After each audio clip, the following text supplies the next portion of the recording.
ஏழையான உலக மக்கள் அனைவரும் யோகா நாகையின் சார்பாக வணங்கி பெண்களை இந்த வாரம் எங்களுக்கு யோகா தினம் போகிற பெண்களை ரொம்ப பெருமைப்படுத்துகிறோம். அதில் எந்த மாற்றமும் இல்லை. பெண்கள் அவங்க வீட்டில் அப்பப்போ செய்கிற வேலையே யோகா பாதி முடிஞ்சிருதுங்க. இப்போ தண்ணி குடத்தை இப்போ இல்லை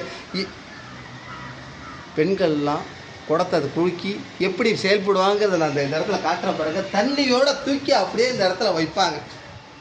ஆமாம், அப்போ நடந்து போகும்போது என்ன விஷயம்னு தெரியும், உடலை எந்த அளவுக்கு உறுதியாகணும். இப்போ அந்த இதே இல்லை, பைப்பை திறக்க ஆரம்பிக்கிறாங்க. இதை தூக்கும் போது உடல் சுண்டதை கேட்குங்க. ஆமாங்க, அதாங்க உண்மை. கோலம் போடுறதோட தண்ணி தூக்குறது மிக சிறந்தது. அப்படி தூக்கி வீசுவாங்க பாருங்கள். இந்த பக்கம் இப்படி எப்படி இருக்குன்னு தெரியும். சாதாரண விஷயம் இல்லை. இதை தொடர்ந்து எப்போதுமே தெரியும், எல்லாத்தையும் 10 விரல் இருக்குது. இப்போ இந்த 10 விரலை மையமாகிச்சு நம்ம தலைவர் இப்போ 10 கோணாசனத்துக்கு செல்ல போகிறார். தெரிஞ்சுக்கிங்க. இந்த கோணாசனத்தில் என்ன செயல்படும் மூளைன்னு இன்றைக்கி நிறைய பேர் ரொம்ப சிரமப்படுறாங்க. இதை செஞ்சால் அது வராதுங்க. இறைவன் மனிதனை படைத்து மனிதனுக்கு வரக்கூடிய வியாதிகள் அனைத்துக்கு மனித உடம்புல இருக்குது. இதய நுரையில் நல்லா வேலை செய்யுங்க. எந்த மாற்றமும் இல்லைங்க. யோகா இறைவனுடைய சொத்து. நம்ம பயன்படுத்தலாம், எடுக்கக்கூடாது. நம்ம தலைவர் இப்போ இந்த ஆசனத்துக்கு உள்ளே வரப்போகிறாரு. கவனிங்க. கவிசா தயாராகிட்டுங்க.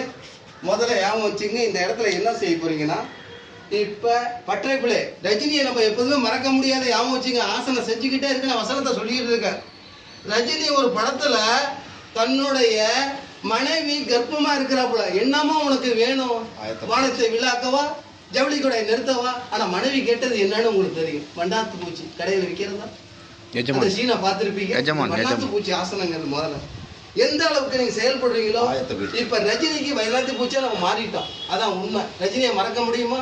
ஆமாம். அந்த வகையில் இப்போ பாருங்கள், இது ஆசனத்துக்குள்ளே போனீங்கன்னா வயிறை லேசாக உள்ளே இழுத்து தலையை கொண்டு காலில் வைக்கணும். இப்போ நம்ம தலைவர் பயிற்சியை கற்றுக்கிட்டு தான் இருக்குது. இந்த முழு நிலை அல்ல. இது செஞ்சாலே இப்போ தொடர்ந்து 1 2 3 4 5 6 7 8 9 10 ரிலாக்ஸ். மூச்சு எடுத்துக்கிட்டே மேலந்திருக்கேன். சுவாசத்தை எப்போதும் நீங்கள் கவனிக்க வேண்டும். சுவாசத்தை கவனித்தால் ஆயுள் கூடும். வார்த்தையை கவனித்தால் மதிப்பு கூடும். எப்போதும் நான் ஏற்கனவே இந்த வீடியோவில் சொல்லியிருக்கேன். இது மிக மிக அவசியம். இப்போ தலைவருக்கு இந்த இடத்துல நன்றி சொல்லி 2 பேரும் இணைஞ்சு 2 வார்த்தையை இந்த இடத்துல சொல்லி மறந்துடாதீங்க. யோகா நாகையின் சார்பிலே சகோதர சகோதரிகள் அனைவரையும் வருக வணக்கத்தை தெரிவித்துக் கொள்கிறேன். யோகா நாகையின் இந்த பயிற்சியை எல்லாரும் எடுத்து உடல் ஆரோக்கியமாக இருக்கிறவங்களும் உடல் ஆரோக்கியம் இல்லாதவர்களும் இந்த பயிற்சியை பார்த்து எடுத்து என்னை போல கற்றுக்கொண்டு உடலை ஆரோக்கியமாக வைத்துக் கொள்ளுங்கள். வாழ்கே நலம், வளர்கே யோகா. நன்றி. பெல்பட் நமக்கு மறந்துடாதீங்க. ஆமாம், இணைந்த கைகள் எப்போதும் இணைந்தே இருக்கும். ஆமாம், யோகாவில் எப்போதுமே ஞாபகம் வச்சுங்க, இணைய வேண்டுமுங்க. இணைந்தால் தாங்க மகிழ்ச்சி. அதில் எந்த மாற்றமும் இல்லைங்க. நினைத்ததை நிறைவேற இறைவனை பூஜிப்போம். கோரக்க சித்தன் அருள் எல்லாருக்கும் கிடைக்க வேண்டும் என்று